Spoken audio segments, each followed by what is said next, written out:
banyak masyarakat yang merasa bahwa masyarakat tidak mendapatkan haknya sebagai orang yang berdaulat. Pendidikan, kita lihat aja banyak tuh kasus orang antri sekolah, kasus orang cari kerjaan, kasus orang cari kesempatan untuk hidup lebih layak lah. Itu sama sekali nggak ada kesempatan itu. Nah, ini sekarang harus kita selesaikan. Bangsa ini harus berani menegakkan kedaulatannya dengan radikal, progresif, revolusioner, tapi patriotik. 9 Juli 1949, ketika perang ini sudah berakhir, Sudirman akhirnya harus masuk kota Jogja lagi karena Belanda sudah perundingan ya. Itu oleh Bapak Cokro Pranolo pernah disampaikan saya. Nah, aku pernah mengusulkan kepada Panglima yang dimaksud Sudirman, Bapak siap-siap sebenarnya menjadi pahlawan. Beliau sampaikan tidak, itu pahlawan bukan saya, bukan kalian semua. Pahlawan itu rakyat ini yang mendukung kita. Ketika kita berjuang itu di desa-desa, di gunung-gunung, di pantai-pantai, maka kita bisa memenangkan perjuangan ini. Maka maaf ya, kekinian saat ini, cinta pada negeri ini bukan berarti kemudian kita harus mengiyakan bahwa wah negara ini dalam keadaan baik-baik saja. Justru cinta kepada negeri ini itu harus ada yang berani mengatakan bahwa wah ini ada yang salah nih. Yang benar itu harus benar, kita perbaiki nih. Yang salah itu salah. Yuk kita duduk bersama. Harus begitu. Jangan yang bilang bahwa ini nggak baik-baik saja malah dipinggirkan, enggak. Kita kasih solusi. Ini sebuah kehormatan. Selamat datang Pak Bambang Sulistomo. Terima kasih. Ganang Sudirman. Sami-sami. Ini luar biasa loh. Berarti Bapak saya cucu pertama, maaf. Cucu pertama putra sulung. Iya, anak laki-laki satu-satunya. Anak laki-laki satu-satunya. Ini sebuah kehormatan loh, saya bisa mendatangkan ini tanpa beliau-beliau ini mungkin kita apalah gitu ya di Indonesia kita tercinta loh. Tapi kehormatan buat kita juga, kita bisa diundang ke sini. Oh ampun, kebalik dong Pak, kebalik Pak. Siap. Jadi mungkin beliau mewakili keluarga besar Bung Tomo, keluarga besar Panglima Jenderal Sudirman. Ya memang ini membahas fenomenal terjadi sebetulnya Indonesia sudah merdeka apa belum. Seperti video-video yang setiap tahunnya selalu ada Pak, izin Pak. Ya, artinya di era momen 17 Agustus 2026, kalau kita mundur ke belakang 1945, ini kan memang menjadi polemik Pak.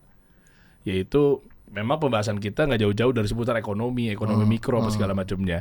Jadi nggak heran juga fitrah manusia ketika disandingkan dengan kata-kata merdeka itu orientasi dan stigma negatifnya selalu melulu sukses, uang, cuan, ya kan, sejahtera. Betul memang sesuai dengan slogan kita kan Indonesia berdaulat, adil dan makmur di 81 tahun ini. Tapi intinya video viral belakangan ini menarik. Mungkin izin bisa saya putar ya Pak ya. Ini tukang cukur di Bogor tolak pasang bendera sebut belum merdeka. Bagaimana aturannya? Coba kita play aja videonya. Ini rame banget. Coba kita lihat. Jadi artinya ada ibu camat ya kalau nggak salah ya. Nawarin ke tempat cukurnya bahwa ini kan momen untuk memasuki 17 Agustus. Minta tolong mohon dipasang benderanya. Tapi tiba-tiba ada respon yang luar biasa. Reaksi dari tukang cukurnya. Bilangnya ya nggak mau pasang. Karena kita kan belum merdeka. Wah ini sebenarnya makna merdeka ini seperti apa? Coba kita lihat. Sambil menunggu nih. Bisa muncul videonya. Sama yang hitungannya belakangan ini ada juga Pak. Viral juga rumah dinas ya.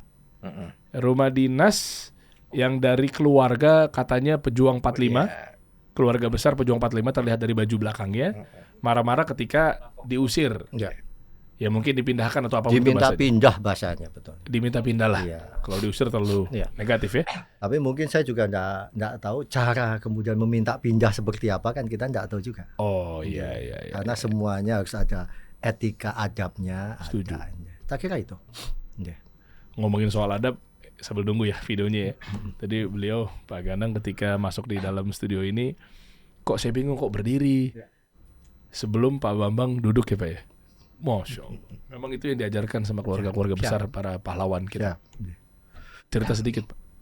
Cerita sedikit. Memang itu gimana arahan-arahan adabnya seperti itu? Itu keren sudah banget. Bisa langsung? Boleh. Dimulai. Izin Mas Bang. Disampaikan bahwa kami ini kan ini eranya lagi 17 Agustus gitu Mas ya. Sebagian orang kita bulan ini dinyatakan untuk bulan bersukacita begitu ya, menikmati yang namanya 17 Agustus proklamasi kita. Bagi kami sukacita itu harus kita apa ya namanya? Kita terjemahkan bukan sukacita, Pak. Buat kami keluarga Sudirman dan pahlawan lainnya mungkin bulan ini justru buat kami bulan untuk menghentikan cipta. Ya, karena kami tidak ingin mensikapi sesuatu yang belum bisa kita nikmati bersama itu harus bersukacita. Ya, tapi bukan berarti kemudian menolak bersukacita, enggak. Kita menyambut hari kemerdekaan itu dengan senang, ya. Itu anugerah buat kita semua, ya, dari Tuhan Yang Maha Kuasa dan dari perjuangan bapak-bapak kita. Tapi begitu melihat sekeliling kita ini masih belum merasakan apa yang kita rasakan semuanya, maka kami lebih senang kata sukacita itu kami ganti menjadi menghentikan cipta. Oke. Nah, dan itu juga sah-sah aja Mas ya. Tapi tidak melarang kemudian seremoni macam-macam, enggak. Karena ketika Sudirman sendiri Pak, di 17 Agustus 49 itu hari proklamasi Sudirman terakhir di masa hidupnya. Karena setelah itu beliau Januari 50 beliau meninggalkan kita semua. Mengatakan bahwa 17 Agustus proklamasi ini itu adalah saat di mana pintu gerbang Republik Indonesia ini tertutup bagi penjajahan orang asing. Nah, mungkin kalau terjemahan di sini saya tidak bisa mengatakan bahwa tukang cukur yang ada di Bogor itu kemudian harus kita hukum karena sikapnya, ya. Tapi kalau dia merasa bahwa ini semua memang belum dia rasakan merdeka, ya kita tidak bisa paksakan. Karena berapa banyak orang seperti tukang cukur ini, Mas. Video-video ini seperti ini banyak, Mas. Jangankan cuma yang begini. Ada video yang masuk ke tempat saya, ada seorang begitu mengatakan, ini mungkin bisa dibuka nanti ya. Belanda tolong jajah kami kembali. Ampun saya dengan pemimpin saat ini. Itu ada loh. Tolong jajah kami kembali. Itu ada, itu tersebar, mungkin sudah cukup banyak teman-teman kita dengar. Ya. Jadi memaknai satu kemerdekaan memang seperti yang kata Mas tadi sampaikan, benar Mas. Kemerdekaan itu dinilai hanya dari sukses materi, tidak. Ya, kemerdekaan itu kita menikmati anugerah Tuhan Yang Maha Kuasa pada tanah ini. Cara menikmati itu masing-masing. Tapi memang masih harus diakui belum ada yang merasa menerima haknya. Karena hak kemerdekaan itu hak kita semua. Sejahtera, bebas berbuat sesuatu tanpa intimidasi siapapun juga. Saya kira itu. Jadi kemerdekaan itu jangan dimaknai kemudian semua punya mobil, semua enggak. Ya. Karena kesejahteraan itu yang disampaikan Madani ketika itu bukan seperti itu. Bukan berarti kemudian tidak ada orang miskin, iya. Tapi bagaimana membuat sistem atau political way seperti apa, si miskin itu tidak merasa terzolimi, itu yang lebih penting. Ya, seperti saya sama Mas Bambang lah. Ya. Mas Bambang mungkin cukup makan dengan 1 piring sudah kenyang. Saya mungkin 2 piring baru kenyang. Ada yang 5 piring kenyang. Ya. Tapi ketika porsinya itu masing-masing terpenuhi, ya sudah, itu memang jatahku segini kok. Ya. Saya kira orang Indonesia juga begitu. Ya. Yang sekarang kita lihat kan ketimpangan, bukan ketimpangan karena stratanya kaya, miskin dan sedang, enggak. Tapi mereka merasa loh kok keadilan itu kok hanya untuk golongan tertentu. Kami tidak. Itu yang saat ini masih terjadi. Tapi bukan menyalahkan kemudian bahwa ini belum berjalan baik, sudah berjalan baik ya, tapi harus kita sempurnakan, saya kira itu. Saya kira itu. Ya. Izin feedback ya Pak ya. Artinya dengan video fenomenal yang boleh di play dulu coba sebentar. Nah ini.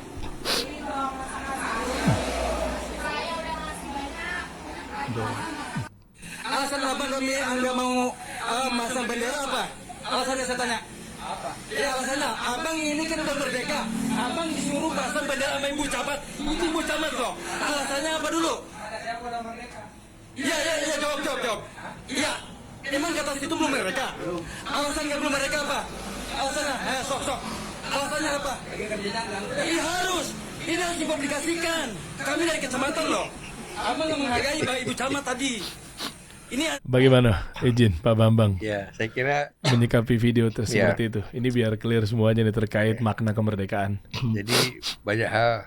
Assalamualaikum warahmatullahi wabarakatuh. Waalaikumsalam warahmatullahi wabarakatuh. Sekalian begini, saya tidak kaget melihat reaksi spontan dari warga masyarakat itu, karena memang saya lihat kalau merdeka kan kita bukan hanya merdeka dari penjajahan, tapi kita juga merdeka dari penjajahan yang ada sekarang yang dianggap tidak memberdayakan rakyat, Oke. tidak memberdayakan rakyat. Misalnya dalam bidang ekonomi, dalam bidang pendidikan, dalam bidang hukum, rakyat itu nggak berdaya. Padahal kemerdekaan itu hak segala bangsa. Iya.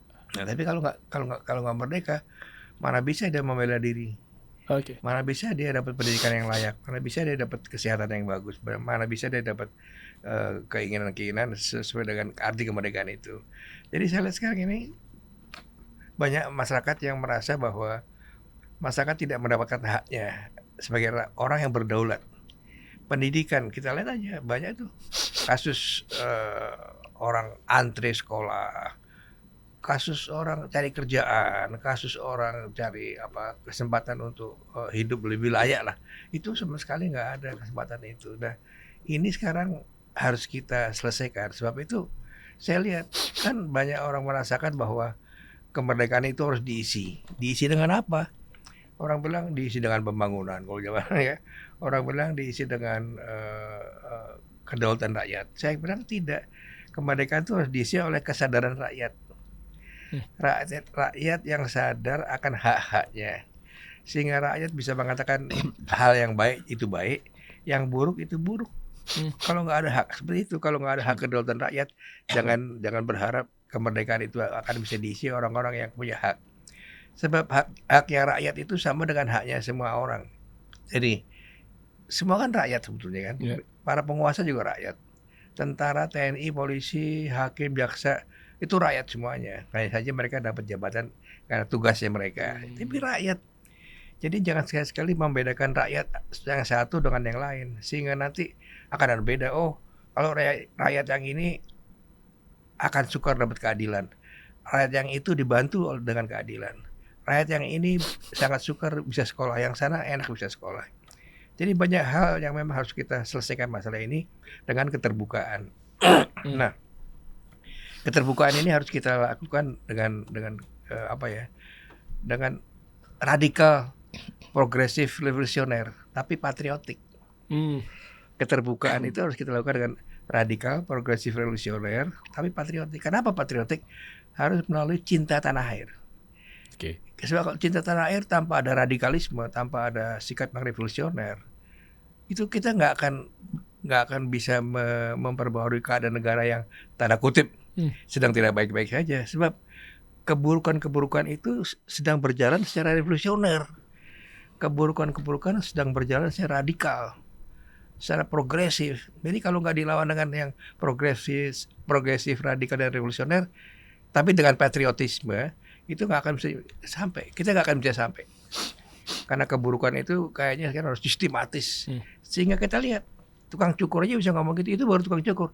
Coba kalau kita tanya, misalnya seorang hakim yang jujur, atau polisi yang jujur, tentara yang jujur, atau bea cukai yang jujur, dia pasti ngomong sama dengan mereka. Kalau nggak ada keadilan, mereka nggak akan bisa naik pangkat, nggak akan bisa dapat kehidupan yang layak. Oleh itu mereka seringkali ikut-ikutan berbuat lancang, korupsi. Iya. Ikut-ikutan. Jadi mereka terpaksa ikut korupsi. Kenapa? Kalau nggak kebagian.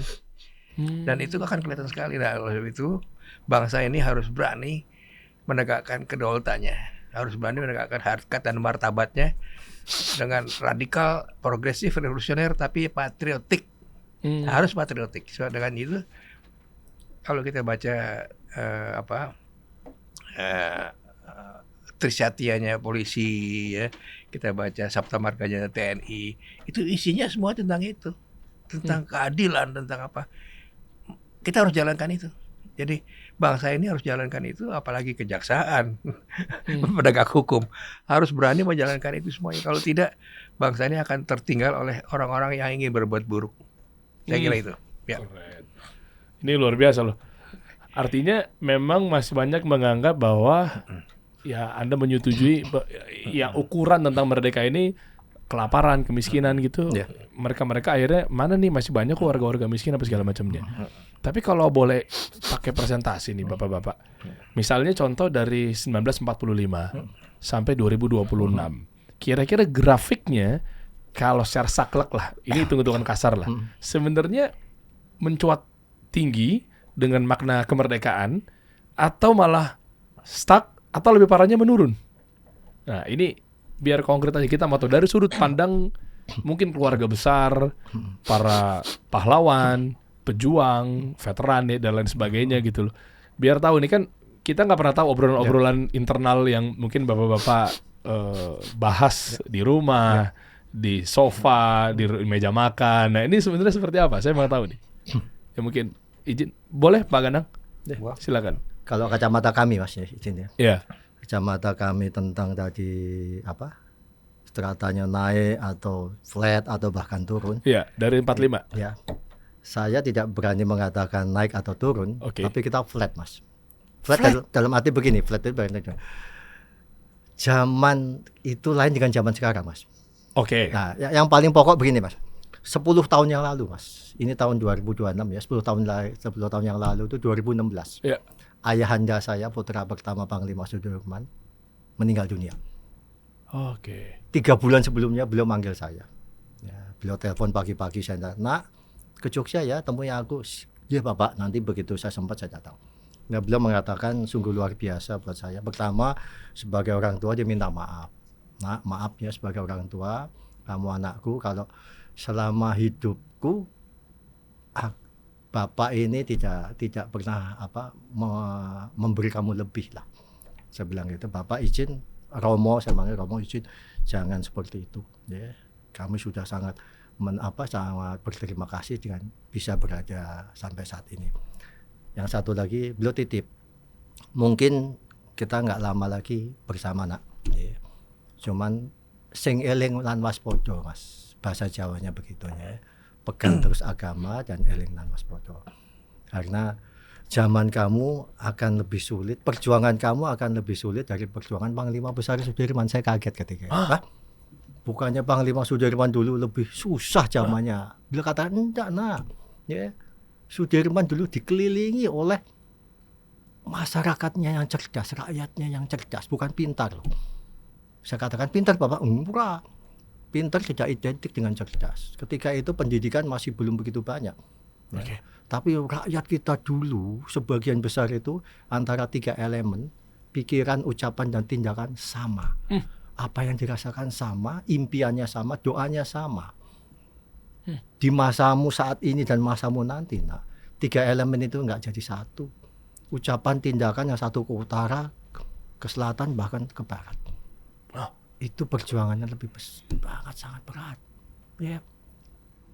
Kalau masa Sudirman dulu era political way zaman ini ada di zamannya Sudirman dulu, nggak akan ada Sudirman, nggak akan ada Bung Tomo, nggak akan ada Hatta dan macam-macam.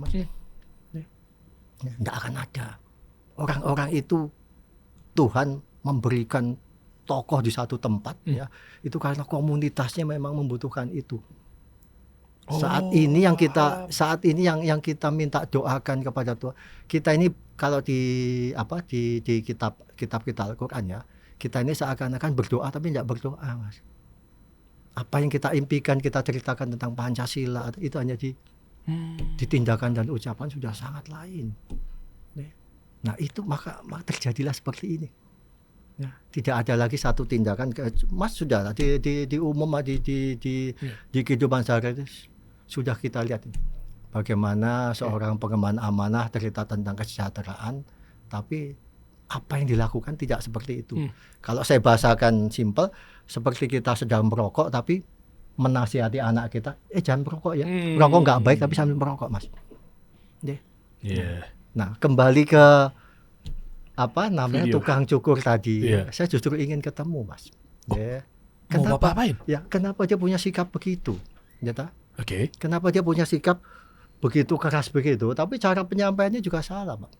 Tapi saya kecamatan apa malah nggak bangga orang seperti ini? Dalam arti bukan sikapnya nggak mau naikkan bendera ya, tapi keberadaan dia yang bisa menghidupi dirinya sendiri tanpa menyusahkan kecamatan, kabupaten, kota madya, pemerintah. Dia bisa hidup sendiri loh. Ya. Ini sudut pandang berbeda nih. Justru malah Bapak mengapresiasi. Ya. Tapi kalau melihat benderanya harus kita dalam cara penyampaiannya seperti apa. Jangan kita memaksakan sesuatu dengan kekerasan. Jangankan kita, Mas. Rasulullah yang sangat maksum pun itu tidak pernah memaksakan sesuatu, ya kan? Dakwah Tapi pun dengan juga cara ada caranya, halus, diplomatis ya, ya. Cek. Anda semakin dipaksa semakin tidak baik, ya, semakin tidak baik. Nah tadi kalau sekilas saya baca, saya sedang kerja jangan diganggu, ya, yang satu lagi keras, alasannya tidak bisa begitu. Katakanlah yang bisa keras gitu itu bapaknya dia, bukan si pengemban amanah. Pengemban amanah itu kedudukannya di bawah ini. Sebagai contoh, Mas, tahun 2004 Siap. kita semua kalau lewat di jalan Jakarta itu ada jalan Sudirman, ada monumen Sudirman. Tahu. Itu kami yang buat. Tahu. Uang-uang kami loh, bukan uang DKI. Ya, Oh. uang kami. Sumbangan dari keluarga pahlawan untuk supaya masyarakat ini tahu bahwa di Jalan Sudirman itu tokohnya seperti ini loh. Karena kami ingin menunjukkan, Pak Gubernur Sutioso ketika itu ingin punya idenya bagus di setiap jalan pahlawan supaya orang tahu menghayati karakter kepahlawannya. Di setiap nama ada Sudirman, ya ada monumen Sudirman supaya orang tahu ini loh Sudirman itu ini, Bung Hatta seperti ini atau siapapun seperti ini. Tapi itu saya yang bangun kami keluarga pahlawan masing-masing. Dan ketika membangun itu, saya tidak ingin pakai dana DKI. Oh, kenapa? Ya, karena kami ingin itu bagian dari sumbangan rakyat ini untuk negeri ini. Oh, malah kebalik ya. Justru biasanya kan kita mikirnya bahwa dari pemerintah atau dari mungkin penguasa kepada rakyatnya ini justru adalah kontribusi dari rakyat. Ide itu memang dari Pak Sutioso Gubernur ya. Karena idenya bagus. Setiap jalan nama pahlawan harus ada monumennya supaya orang tahu. Oke. Tapi ketika kami mendapat amanah itu, kepercayaan itu, kami balik. Kami kerjakan, tapi izin Bapak. Ya, saya tidak ingin dana rakyat. Ya, dana yang sudah dialokasikan rakyat untuk kesejahteraan yang lain, kami nggak akan pakai. Kami akan cari sendiri source. Kami persembahkan itu dari rakyat ini, keluarga pahlawan, untuk kepentingan pendidikan itu. Nah, masa akan tahu lah. Kenapa saya bikin hormat begini? Ya karena Sudirman itu yang saya dengar cerita dari Yang Putri Sudirman, ayahanda satu saja. Beliau justru semakin tinggi strata kepemimpinannya, itu justru harus lebih menghormati kepada rakyat ini. Maka ketika Bang Deddy Miswar dengan film Naga Bonar, turunkan tanganmu jenderal, saya langsung protes, Bang jangan. Ya, filosofi Sudirman begitu. Beliau harus menghormati rakyat ini sih, pemberi amanah. Beliau bukan siapa-siapa loh. Beliau pengemban amanah. Harus menghormati yang memberikan amanah. Tangan itu nggak akan diturunkan sepanjang amanahnya belum turun. Kebetulan beliau meninggal, amanahnya belum turun. Itu sudah saya sampaikan di mana-mana, Pak. Walaupun ada beberapa jenderal yang protes ke saya, tolong jangan buat hormat. Itu bukan cuma kakek kamu, tapi itu ikon kami. Enggak, Papa. Yeah. Ya. Merinding loh saya. Sang jenderal ini tidak ingin dihormati. Mas, untuk apa dihormati? Ini juga bapak ini tidak mau dihormati. Lain-lain tidak mau. Ketika itu nggak ada yang mau dihormati, Mas. Ingin memberikan penghormatan pada negeri ini. Iya, tapi izin Pak Ganang. Artinya kan bukan berarti butuh apa ya, dihormati apa segala macamnya. Cuma yang dimaksud adalah kita ini justru berterima kasih kepada para pahlawan kita, Jenderal Sudirman, Bung Tomo. Kalau nggak ada beliau-beliau mungkin yang di daerah Surabaya, Jogja, Jakarta dan seterusnya ini kan kebingungan. Justru ada ini satu event lagi, Mas. Coba. Seperti itu maksud Coba, kami gitu. Ini terjadi loh. Ya. 9 Juli 1949. Oke. Ketika perang ini sudah berakhir, Sudirman akhirnya harus masuk kota Jogja lagi karena Belanda sudah perundingan ya. Oke. Agresi militer kedua sudah selesai ya. Beliau ketika itu masih di daerah Piungan. Oke. Itu oleh Bapak Cokro Pranolo pernah disampaikan saya. Nah, aku pernah mengusulkan kepada Panglima yang dimaksud Sudirman, Bapak siap-siap sebentar lagi menjadi pahlawan. Beliau sampaikan tidak, dudu pahlawan bukan saya, bukan kalian semua. Pahlawan itu rakyat ini yang mendukung kita. Ketika kita berjuang itu di desa-desa, di gunung-gunung, di pantai-pantai, maka kita bisa memenangkan perjuangan ini. Ya. Beliau tidak pernah merasa. Saya kira Bung Tomo juga kalau ditanya menjadi pahlawan, enggak. Soekarno juga enggak. Sama sekali enggak. Oke. Ya. Sudirman selalu mengatakan, dan lain-lainnya saya yakin ya, pahlawannya itu kalian semua. Bukan kami. Ya. Nah itu dibalik, Mas, dibalik. Dibalik, bagus mindset ini. Iya. Nah, saya kalau bincang di keluarga pahlawan, kita 10 November selalu kata, kan kita suka mengundang anak-anak didik gitu ya. Ya, kalian ini pahlawannya loh. Ya, yang kalian lihat di foto-foto itu menginginkan kalian pahlawannya. Ya, tentunya di bidang lain-lain iya. Ya. Oke. Negeri ini punya kita bersama, Mas. Nah, saya selalu mengatakan bahwa saya, maaf ya Mas ya, saya bukan bagian dari Indonesia. Hah? Tapi Indonesia bagian dari saya. Oke. Supaya saya lebih mencintai negeri ini, katanya bagian dari saya, Mas. Ibarat pasal begitu ya, Mas ya. Iya. Kan kita rakyat Indonesia itu pasal kecil-kecil gitu ya. Iya. Saya tidak merasa ada saya cuman pasal di samping. Enggak, pasal di wekku. Jadi aku lebih mencintai negeri ini mutlak. Itu yang dilakukan Sudirman ketika dan lain-lainnya ketika itu, Mas. Ya. Negeri ini pernah didirikan oleh bapak-bapak kita yang pernah menanam sesuatu tanpa mikirkan nanti bisa tumbuh atau dipetik, tidak dipikirkan itu. Tapi dengan sistem kita saat ini, kita mewariskan kepada anak cucu kita. Mereka itu mau nanam takut karena panennya masih jauh. Itu hati-hati loh, Mas. Pecah kita nanti. Oh, ini selaras nih, seperti yang pernah dikabarkan oleh Nabi kita yang terkait jika meskipun kamu tahu misalnya seandainya kiamat hari esok, tapi tetap kamu tanam nih biji yang ada di tanganmu. Bapak-bapak kita dulu begitu, menanam sesuatu tanpa mikirin nanti bisa metik atau enggak. Bahkan mereka yakin enggak bisa metik, tapi yang penting saya tanam dulu. Apa filosofinya maksudnya? Ya, mereka berbuat sesuatu tanpa mikirkan Imbalan. hasilnya apa. Wah, keren. Ya, sementara kita sekarang dengan sikap kita ini, kita loh ya, kita semua mewariskan pada anak didik kita itu untuk menanam takut karena masih hitung ini panennya kapan ya. Oke. Selama ini nggak dirubah seperti kembali lagi ke sini. Iya. Bukan Indonesia emas nanti, Indonesia cemas. Wah. Tapi saja. Ya Mas ya. Ya, Nah, Siap. ya monggo lanjut. Iya, siap. ya. Pak Bambang, Iya. ini berarti sama halnya dengan banyak pemimpin kita atau orang-orang yang diberikan amanah, mungkin 5 tahun kalau secara konstitusi ini kan, 5 tahun. Akhirnya oknum-oknum ini ketika ada target 5 tahun, berarti dia merasa bahwa kayak oke, gua pokoknya harus bikin sesuatu. Terus returnnya apa? Satu lagi Mas. Ya boleh Satu, Pak. silakan. Maaf ya, dengan sikap tadi orang ini yang bukan ini loh ya, yang ini saya tukang tidak cukur? tukang cukur ya. Heeh. Negeri ini tidak akan goyah dengan kalau masih ada masyarakat yang marah dengan keadaannya. Negeri ini nggak akan. Tidak akan goyah Uh-uh. ya dengan kalau masih ada rakyatnya yang marah dengan keadaannya. Kenapa emang? Tapi negeri ini akan menjadi kekurangan artinya kalau orang sudah tidak merasa apa-apa lagi.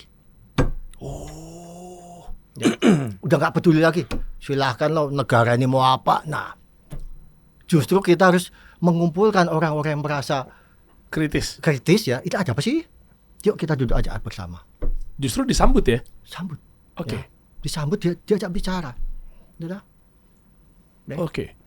Saya punya pengalaman pribadi banyak di sini. Saya punya adik ya, Iya. yang merasa kemudian ayahanda itu kurang perhatikan ya, karena saking sibuknya ketika itu ya. Kemudian dia melakukan sesuatu yang di luar hukum lah gitu. Gitu. Padahal saya tahu persis ini bocah ini pengen digatek ke bapak, pengen diperhatikan ayahnya. Tapi ayahanda saya ketika itu sangat sibuknya lupa itu. Gitu. Itulah maka kemudian ayahanda ketika merasa bahwa saya tidak lama, anak-anak dipanggil semua. Apa yang dilakukan ayahanda? Minta maaf pada kami semua. Bisa dibayangkan, Mas, seorang ayahanda minta maaf pada anak. Aku minta maaf kalau selama aku menjadi orang tua kalian, aku kurang apa. Yeah. Nah itu kita butuh orang seperti itu, Mas. Ya, pengemban amanah harus seperti itu. Jangan orang maaf ya orang marah, caranya orang marah macam-macam, Mas. Ya, ada yang kemudian juga keluar adabnya. Nah, tapi ada apa sih? Gitu. Ya. Nah, ini sangat beragam. Jadi sering-sering duduk dari pemerintah dengan rakyatnya. Duduk, Mas. Oh. Semua duduk. Bagaimana dengan perjuangan kita atau cerita-cerita tahun 45 saat itu Bung Karno dan para Sudirman pernah ketika gerilya, Mas ya. ya, Ya. biar kita belajar sama-sama Itu teman-teman. diceritakan baik Pak Suparjo dan lain-lainnya ya. Ketika itu mereka para pejuang kita ini kan sangat didukung rakyat ini. Nah, Oke. suatu ketika pernah di satu tempat begitu ya, duduk begitu, ada pohon mangga di situ. Ya. Sudirman mengajarkan pada para pejuangnya, mangga itu nggak boleh kita ambil, Mas, sebelum kita diberi oleh si pemilik mangga. padahal berjuang untuk pemilik mangga itu. Adab itu tetap disimpan, Mas. Ya. Nggak ada pejuang di negeri manapun ya, Mas ya, yang memakamkan musuhnya seperti para pejuang kita. Nggak ada. Ya, ketika terjadi pertempuran katakanlah man to man begitu ya, ada pihak lain semaksimal mungkin bisa dikuburkan. Itu terjadi di TNI kita. TNI kita punya adab luar biasa. Nah sekarang kalau saya melihat ini ada yang salah, maka saya pernah ngajukan tobat nasional ya Kak Mas ya. Tobat Ya. nasional. Ya. Biasanya tobat nasuha, ini tobat nasional. Nasional. Gimana tuh maksudnya, Pak? Karena ya maaf ya, kita tidak bisa menyalahkan orang kita beri amanah. Oke. Ya, karena kelakuan kita juga seperti ini. Karena si pengemban amanah kan kita pilih semua, Mas. Berarti Anda setuju bahwa pemimpin itu adalah cerminan rakyatnya? Sangat. Itu yang menyampaikan bukan ini loh. Yang menyampaikan ketika itu pepunjan kita Pak Alwi Shihab. Ketika Pak Quraish Shihab. Ya, ketika menyatakan bahwa pemimpin itu adalah cerminan kita, karena kita sistem polanya kita tuh memilih seperti ini. Ya. Itu pola kita. Artinya yang mau dibenerin duluan tuh yang rakyatnya atau pemimpin ya? Semuanya dibenerin, Mas. Semuanya. Nah, sekarang kan saya lagi rame-rame korupsi begitu ya. Iya. Ya. Korupsi itu kalau saya melihatnya ya, tidak hanya materi, Mas. Tapi ya, kelakuan, Mas. Oke. Ya, kelakuan sebagai contoh begitu. Ini kita sudah rusak adabnya, nggak karu-karuan, Mas. Ya. Kalau kita di mall setiap hari lah, Mas ya. Kita sekarang pergi ke mall, di sana ada eskalator. Ini paling simpel, Mas. Iya. Korupsi itu mengambil hak orang lain, Mas. Oke. Ya kan? Iya. Tidak harus uang lah, Mas ya. Iya. Ya. Ruang pun begitu. Kita naik eskalator begitu ya. Di negara manapun tidak pernah saya lihat. Di eskalator itu ada orang ngobrol di tengah jalan menghalangi orang lewat. Dua-duanya. Baik ada yang kalau di Singapura sebelah kanan Karena buat jalan. buat jalan, Iya. di Cina sebelah kiri buat jalan, di Jepang dan lain-lain. Iya. Tapi tetap ada alur yang itu hak orang lain. Jangan kemudian ngobrol begitu menghalangi orang di belakang. Wah. Nah, jadi korupsi itu mengambil hak orang lain itu korupsi, Mas. Itu bukan hanya materi tapi ruang pun tidak boleh. Termasuk Ya. parkir mobil di komplek yang sebenarnya itu bukan hak kita tapi ngalangin orang kesulitan lewat. Ya. Nah, itu berapa banyak kita lihat di negeri ini saat ini. Rusaknya sudah dari sini. Nah, pendidikan adab budi pekerti kita ini nggak dibalikin lagi sih. Ya. Saya pernah dengar waktu itu ada yang ngomong pejabat kita juga katanya rakyat belum dapat jabatannya aja, belum dapat jatahnya aja katanya. Nah, kalau udah dikasih itu, juga akan bahasa seperti itu kan jadi nggak make sense. Yang membuat rakyat tuh marah. Berarti harus jangan begitu ya cara edukasinya ya. Edukasinya, Mas. Jangan bilang bahwa maaf ya, bahwa kalau orang nggak bisa beli LPG ya pakai kayu bakar aja. Gitu. Gimana aja IP sih gitu. Nah, tapi kita mau bicara apa kan susah ya. Itu dibenahi dari awal. Maka bagi kami keluarga pahlawan, Sudirman dan Bung Hatta, yang bisa saya lakukan supaya nanti ketika kita kembali kepada asalnya itu bisa mempertanggungjawabkan kita itu keluarga kita masing-masing dulu. Saya sangat menyayangi cucu saya, Mas. Cucu saya disentuh orang, saya bisa ngamuk nggak karu-karuan, Mas. Tapi maaf ya, ketika kemarin saya melihat cucu saya temannya jatuh, dia diam saja melihat, saya marah habis-habisan cucu itu. Kenapa nggak kamu angkat tangannya? Saya marah habis sampai dia nangis. Kenapa nggak kamu angkat? Ya, itu pendidikan udah salah kalau begitu. Kenapa nggak kamu angkat temanmu itu? Oh iya deh. Simple, Mas. Dari bibit aja bisa kemana-mana ntar di masa tuanya ya. Simple. Selama perjalanan karir ya. Simple, Mas. Keren. Saya jadi belajar jadi. Nah, Pak Bambang, Ya. gimana menyikapi hal yang memang sekarang fenomenalnya ukurannya nggak melulu ya sukses aja, atau mungkin sisi-sisi lainnya juga banyak banget orang ya merdeka di mananya ya. Ini setiap tahun saya selalu dengar gitu. Ya. Saya ingin mengutip sejarah masa lampau dulu lah. Boleh, silakan. Setiap negara itu kan punya sejarah, tiap negara. Iya. Lahirnya zaman Romawi. Iya. Negara-negara yang berdasarkan pada agama, negara yang berdasarkan pada ideologi, semuanya punya sejarah. Pada zaman Romawi, akhirnya kan ada raja-raja Romawi berkuasa mutlak. Ya. Tapi kan muncul filsuf-filsuf yang mengajarkan tentang trias politika misalnya, Oke. pembatasan kekuasaan. Terus muncul lagi ideologi yang dulu Marxis sosialis, tapi kan juga muncul orang-orang yang ingin mengajarkan ideologi itu apa untuk Marxis sosialis. Jadi agama Kristen, agama Islam, kemudian ideologi-ideologi yang berperan pada saat itu kan juga mengajarkan bagaimana mereka bisa hidup bersama. Orang-orang Marxis sosialis mengatakan bahwa sama rata sama rasa, ya. Orang Kristen mengatakan kita berdasarkan kasih. Orang-orang Islam merasakan bahwa kita berdasarkan Al-Quran dan hadis. Semua, termasuk masalah demokrasi dan sebagainya. Tapi saya lihat ideologi-ideologi yang ada di dunia ini, semua tuh akhirnya nggak bersatu. Kita lihat kenapa orang Kristen dalam mengatur negara itu bisa berbeda-beda. Ada yang Katolik, ada Protestan, ada sekte-sekte. Kenapa Marx dan sosialisme itu saling membunuh untuk berkuasa? Mengapa buruh bisa berkuasa tanpa menyakitkan hati dan kapitalis bisa dikendalikan oleh buruh misalnya? Terus kenapa Islam kok jadi ada Syiah, ada Sunni, Sunni dan sebagainya? Jadi ternyata semua ideologi kenegaraan itu menghasilkan sesuatu perbedaan yang tidak bisa diselesaikan. Belum lagi budaya. India kan budayanya sama dengan orang Pakistan, Bangladesh. Ya. Tapi kok bisa pecah India? Cina. Kenapa ada Cina kemudian ada Taiwan dan daerah-daerah Cina yang lain? Ya. Jadi banyak ideologi yang memang akhirnya pecah seperti itu. Nah, kalau kita Indonesia, ini yang harus kita hargai sebagai satu pemikiran yang memang saya nggak tahu ini hidayah dari Allah mungkin. Ya. Bayangin 300 lebih suku bangsa dengan berbagai bahasa, dengan berbagai agama, kok bisa bersatu di bawah nama Indonesia. Sampai sekarang minimal 81 tahun lah ya. Ya, kita bersatu di bawah nama Indonesia. Padahal yang lain-lain pecah. Yang tadi itu kan. Nah, kita kok bisa bersatu?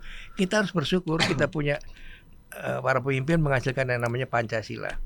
Tapi sekarang kita tanya, apakah Pancasila sudah dijalankan dengan benar? Nah, saya khawatir ya kalau Pancasila tidak dijalankan dengan benar, makanya itu muncul tukang rokok seperti ini. Tukang cukur. Sebab kalau kita menjalankan Pancasila dengan benar, kita bicara tentang bagaimana para pemimpin dipercaya rakyat. Iya. Pemimpin itu harus dipercaya rakyat. Kalau enggak, apapun juga caranya pasti akan diganti pasti akan tanda kutip kasarnya digulingkan. Kita lihat kan, zaman Partai Sosialis, zaman Partai Komunis, zaman negara-negara Islam, Mesir, Irak dan Iran dan sebagainya. Negara Teluk pecah semua. Iya betul, negara-negara Kristen ya. Jadi kalau kita tidak bisa mempelajari bagaimana mengatur negara dengan ideologi kita, kalau ketuhanan, ya jalankan ketuhanan yang benar dong. Jalankan ketuhanan yang benar sehingga orang bertuhan siapapun juga hidupnya tenang, aman. Apakah Kristen, Protestan, Hindu, Buddha, Islam. Kalau menjalankan Islam dengan benar, nggak akan ada orang korupsi kok. Nggak akan ada orang ngumpulin uang 74 kilo emas. Ratusan miliar kemudian emas 74 kilo. Jadi ini yang saya kira kita tidak mencoba menjalankan ideologi kita. Yang saya khawatir kita mengalami nasib seperti negara-negara itu. Kita khawatir sekali sebab kita ini bersyukur 300 suku bangsa, berbagai ragam bahasa, budaya, bayangin, dan agama, kita bisa bersatu. Pada negara lain sampai sekarang jangankan 81 tahun, 10 tahun, 15 tahun bisa pecah kok. Iya. Nah ini saya kira satu pelajaran bahwa kalau kita ingin jadi pemimpin, jadilah pemimpin yang dipercaya rakyat. Percaya rakyat. Nah, percaya dengan apa? Tadi itu. Kalau kita dengar pidato pemimpin kan dengan pembangunan, dengan pendidikan, dengan sosial politik dan sebagainya. Tapi pemimpin yang bisa dipercaya adalah pemimpin yang bisa memberikan rasa keadilan masyarakat. Kita nggak pernah bicara itu. Coba Anda lihat sambutan-sambutan para pemimpin. Ada yang bicara soal keadilan? Ada nggak yang bicara soal bahwa rakyat harus diperlakukan adil? Nggak ada. Semua bicara ekonomi. Semua bicara soal fisik, semua soal pertumbuhan, stabilitas. Ya, nggak pernah ada bagaimana menumbuhkan stabilitas pemerataan pendapatan kalau tidak ada keadilan. Oke. Jadi intinya, Ya. memang keadilan menjadi satu upaya yang paling harus kita capai. Kalau tidak, nggak akan mungkin ada pendidikan yang merata, nggak akan mungkin ada penghasilan yang merata, tidak akan mungkin ada orang nganggur. Orang nganggur, saya baru tahu sekarang ternyata kalau kita bagi kekayaan kita dari hasil ekspor sumber daya alam kita, katanya tiap orang bisa dapat 25 juta atau 20 juta per bulan gratis dikasih. Kalau kita benar-benar penghasilan kita betul. Penghasilan kita diterima oleh rakyat itu bisa diberikan gratis buat semua rakyat tanpa capek-capek kerja. Dan itu bisa dihitung emang. Bisa dihitung. Itu kan banyak sarjana-sarjana kita ngitung penghasilan negara kita. SDA sekarang ya. Yang bisa dijual ke luar gitu, ekspor ya. Itu bisa dibagikan buat rakyat. Nggak usah rakyat nunggu-nunggu antre cari kerjaan, kemudian antre ingin dapatkan kehidupan yang layak. Saya kira dengan keadilan itu kita harus berjuangkan bangsa ini. Tanpa keadilan yang ditegakkan secara radikal, progresif, revolusioner dan patriotik, jangan harap bangsa ini akan selesai. Harus dengan keadilan. Keren. Ya. Kalau berbicara mengenai keadilan Pak Bambang, ini kan slogan di tahun 81 umur kita adalah Indonesia berdaulat, adil dan makmur. Ya, betul. Nah, ini ada kata-kata adil. Ya. Artinya di pemerintahan sekarang seringkali saya dengar menggaungkan kata keadilan yang juga akhirnya narasi-narasinya kan pro ke rakyat dan seterusnya, petani. Nah, menurut Anda Pak, apakah sudah selaras? Saya kira ini harus dicapai betul. Sebab tapi keadilan tanpa rakyat berdaulat nggak akan ada arti apa-apa. Sebab dengan rakyat berdaulat, semua pemimpin akan bisa jaga dirinya karena dikontrol rakyat. Rakyat bisa mengatakan yang baik itu baik, yang buruk itu buruk. Tanpa rakyat berdaulat, pemimpin siapapun bisa nyeleweng. Bisa nyeleweng, bisa merasa benar sendiri. Kalau pemimpin merasa benar sendiri, dia bisa ngumpulin harta sebanyak-banyaknya tanpa ketahuan. Dia bisa ngumpulin kekayaan sebesar-besarnya tanpa rakyat tahu. Nah, itu artinya kalau rakyat gak berdaulat. Nah, orang bilang soal demokrasi, jangan bilang demokrasi itu jelek. Tidak. Demokrasi itu adalah rakyat yang berdaulat. Adalah pemerintahan berasal dari rakyat, untuk rakyat, dan dari rakyat. Itu demokrasi sebetulnya. Nah, kalau pemerintahan dari rakyat, untuk rakyat, dan oleh rakyat, itu rakyat bisa ikut mengatur negara. Dengan demokrasi rakyat, dan kalau rakyat bisa ikut mengatur negara, artinya rakyat bisa ikut menegakkan keadilan, mewujudkan keadilan. Kalau bicara demokrasi, artinya kita lihat demokrasi jalan apa tidak? Ukurannya apa? Rakyatnya adil apa enggak? Apakah hukum ditegakkan? Kalau hukum ditegakkan, rakyatnya adil, itu namanya ada demokrasi. Kalau tidak, bukan demokrasi namanya. Kan udah tercermin sekarang kan DPR kita kan artinya kan juga ikutan tanda kutip mengatur negara kan karena lewat undang-undang ya kan. Ya, tapi apakah ada keadilan? Kita lihat aja. Kalau kita ingin bicara soal kehidupan negara, pertama kita lihat apakah hukum itu bisa melindungi rakyat. Kalau nggak bisa melindungi rakyat, kalau hukum itu pincang, ya itu nggak akan bisa melindungi rakyat. Nah, kemudian apakah ada undang-undang yang mewajibkan rakyat patuh sama hukum? Emang semua undang-undang begitu, tapi apakah sanksinya benar? Anda tahu sendiri, orang ibu-ibu ambil coklat dihukum 5 bulan, orang ngambil ratusan miliar dihukum berapa bulan. Nah, hal-hal ini yang menyakitkan hati rakyat. Jadi rakyat harus tahu bahwa rakyat harus bisa ngomong bahwa yang adil itu adil, yang salah itu salah. Tanpa itu jangan harap pemimpin bisa jujur. Kalau enggak, pemimpin hanya pura-pura jujur. Pemimpin hanya pura-pura ingin menunjukkan bahwa dia benar, padahal dia di belakangnya korupsi besar-besaran. Ini sebelum kita ke Pak Ganang Sudirman lagi, kan korupsi besar-besaran memang sekarang lagi dibuka habis-habisan, ketahuan apa segala macamnya. Cuma saya penasaran sebenarnya Pak Bambang, di era Bung Tomo saat itu, di era Bung Karno, Panglima Sudirman dan seterusnya, sebenarnya bagaimana penerapan hukum terhadap para koruptor? Nah, biar kita bisa belajar mencontoh. Apakah yang dimaksud dengan perjalanan kita selama 81 tahun ini, hukumnya itu naik, apa turun, apa flat? Seperti apa kira-kira yang diterapkan oleh para pemimpin kita saat itu? Saya kira kita harus melihat bahwa kita tampaknya agak sukar mewujudkan tegaknya hukum dan keadilan. Kita Oke. agak sukar. Karena apa? Pertama kita lihat undang-undang perampasan aset koruptor, Hmm. undang-undang perampasan aset korupsi. Hmm. Itu sampai sekarang undang-undangnya nggak jalan, nggak bisa, nggak terwujud. Kedua, apakah kita bisa mewujudkan undang-undang KPK yang netral, yang sebelum dimutilasi saat ini? Sekarang kan undang-undang Oke. dimutilasi sehingga undang-undang yang lama yang masih bagus itu hilang. Ketiga, apakah kita bisa menindak penegak hukum penguasa-penguasanya secara tegas? Kalau tidak, orang-orang bawahan yang hidupnya susah, orang-orang bawahan, penegak hukum, hakim, polisi, ASN dan sebagainya yang hidupnya susah akan melihat kepincangan itu akan semakin membahayakan. Karena kalau kita tidak tindak penegak hukum yang paling tinggi, yang paling kuat, kita akan. Yang keempat, apakah kita bisa mencoba bahwa kita bisa hidup secara secara revolusioner dengan keterbukaan. Kalau nggak ada keterbukaan, jangan harap orang akan bisa bicara apa adanya. Mereka akan ikut munafik.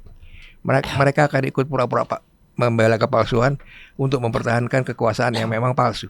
Oke. Tapi waktu di era dulu seperti apa? Ada cerita nggak, Pak?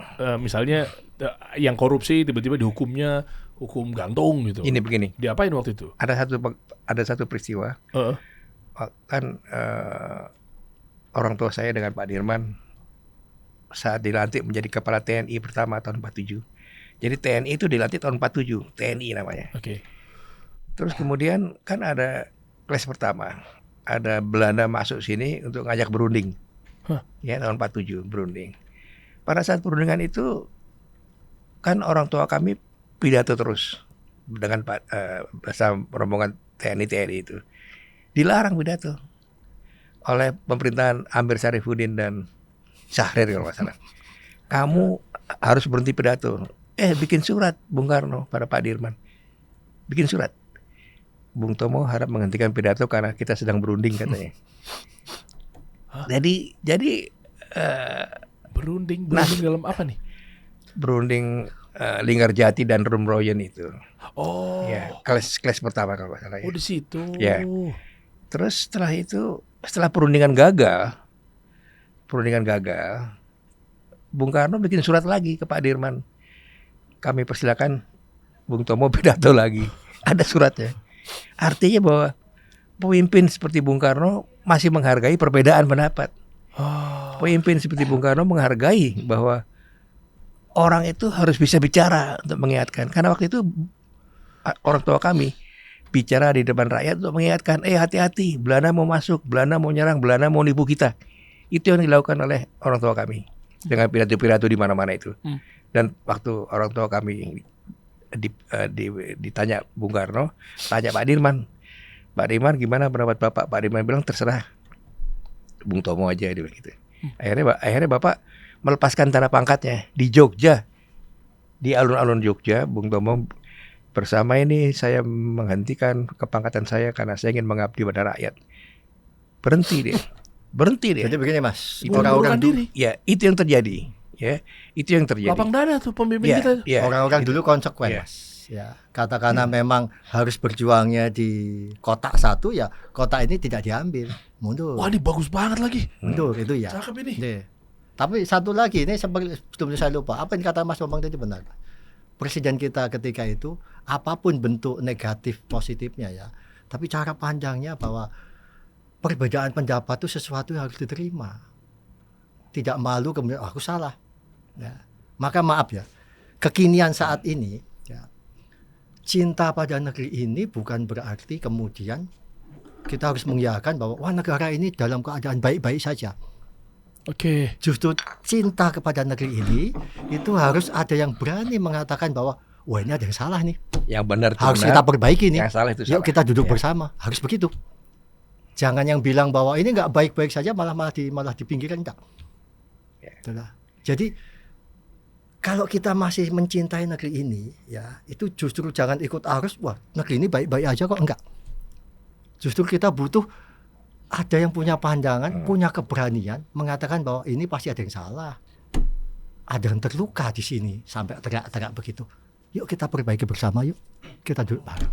Meskipun sebenarnya ada aja mengatakan seperti itu biar tujuannya kita diplomatis, Mas, biar semuanya tuh negeri tenang, ini bukan nggak punya rusuh. cuma satu orang. Oke. Bukan punya cuma satu pengemban amanah. Pengemban amanah bisa berganti ketika masanya habis. Iya. Tapi negeri ini warisan kepada bangsa ini, yang bangsa ini akan terus jalan. Mas, bahaya yang paling besar di negara kita saat ini adalah kepalsuan, kebohongan, dan kemunafikan. Itu bahaya yang paling besar. Sebab dengan Satu kebohongan lagi, dan kepalsuan, sama. orang bisa nutupi segala kesalahan yang berat sekalipun. Yang paling berat, paling ujung, korupsi yang paling banyak, nggak akan bisa dibongkar kalau ada kepalsuan, kebohongan, dan kemunafikan. Satu lagi, Mas. Negeri ini selalu tidak bisa lepas dari penghujat dan penjilat. Tapi maaf ya, penjilat itu derajatnya lebih tinggi daripada penghujat. Hah? Hati-hati, negeri ini bisa rusak karena penjilat, bukan penghujat. Oke. Jadi begitu ada orang bilang, wah, itu kita hati-hati. Karena Aman-aman aja negeri ini misalnya. Itu enggak, jangan-jangan dia lagi kalau ngejilat. sah, Mas, enggak sah. Oke. Tapi ketika ada sesuatu yang membuat salah seorang pihak itu luka, kemudian mengatakan bahwa itu orang enggak masalah, Mas. Ya. Negeri ini pernah hancur, bolak-balik hancur karena penjilat. Ketika yang dijilat itu kemudian jatuh, sang penjilat tidak akan mengikuti kejatuhan itu, lompat. Kalau penghujat itu jelas kotaknya di sini. Sang Khalifah Umar bin Khattab dulu, begitu diangkat beliau menangis ketika ditanya, loh, setelah saya diangkat nanti lingkunganku akan menjilat padaku, tidak ada lagi yang menghujat, mengkritikku, padahal itu yang dibutuhkan dia, supaya dia tahu kurangku ini. Nah, penjilat selalu menutupi, Mas. Bagi kami Muslim, Mas pasti tahu lah, Hajar Aswad dulu itu putih, Mas, ya kan? Karena banyak kemudian dicium-cium kena, dijilat kena liur, itu jadi hitam.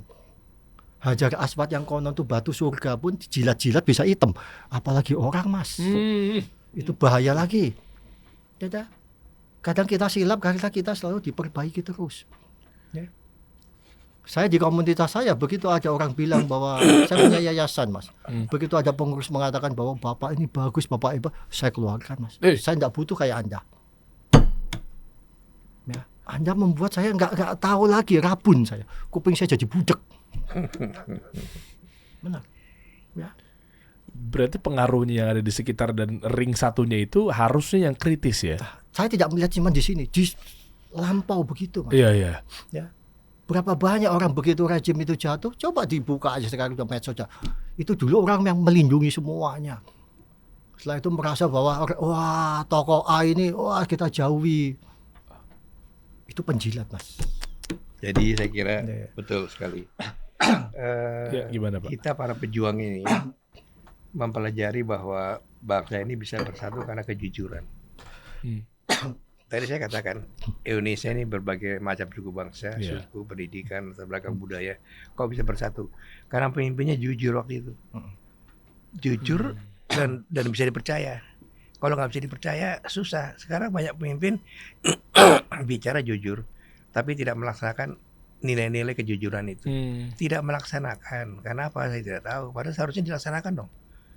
Nilai-nilai keadilan itu dilaksanakan. Sebab kalau tidak dilaksanakan, orang hanya bicara aja, nggak akan punya dampak. Ya, soal hukum dan keadilan. Kalau emang betul itu terjadi kepalsuan, kebohongan, buka dong. Kenapa mesti melindungi seorang pemimpin besar dengan kepalsuan dan kebohongannya? Nah, itu akan akibatnya orang-orang bawahan bisa ikut-ikut niru. Ya. Penjilat rusak, Mas. Ya, niru atasan dengan jilat tadi itu. Ya, sehingga kepalsuan dan kebohongan tuh gak akan bisa hilang kalau atasan yang paling tinggi tidak ditindak. Oke. Saya punya sahabat. Oke. Betul-betul sahabat, Mas. Oke. Kita pilih menjadi pemimpin tertinggi di negeri ini. Oke. Ya, orang itu selalu manggil saya, Mas. Hanya untuk menanyakan ada apa ya di luar sana.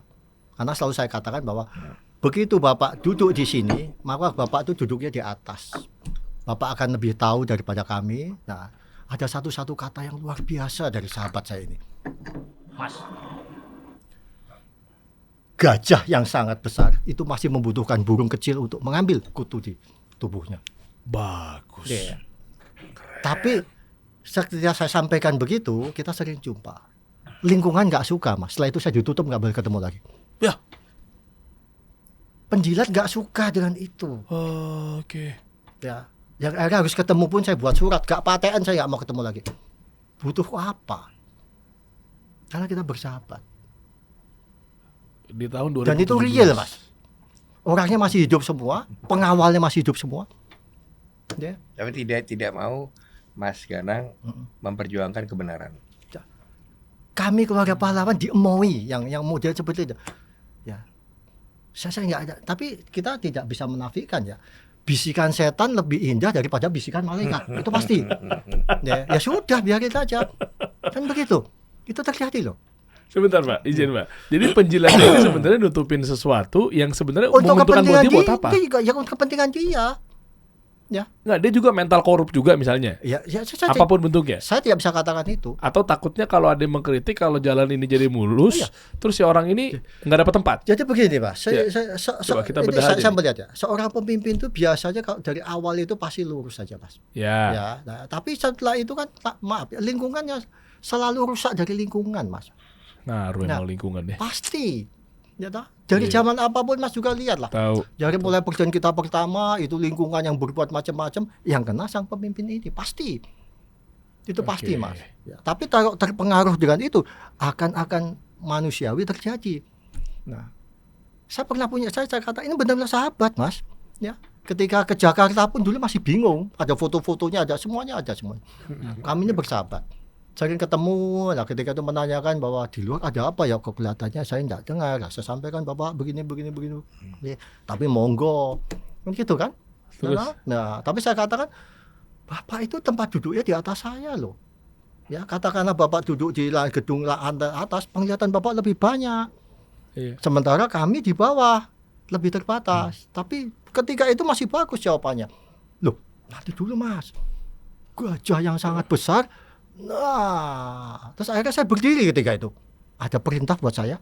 Tapi izin perintah itu tidak identik dengan jabatan dan amanah. Karena kalau saya masuk ke lingkungan ini, nanti mata saya seperti Bapak.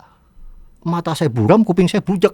Iya loh. Oh, paham. Jadi Iya, kami iya. keluarga pahlawan tidak pernah minta sesuatu, Mas.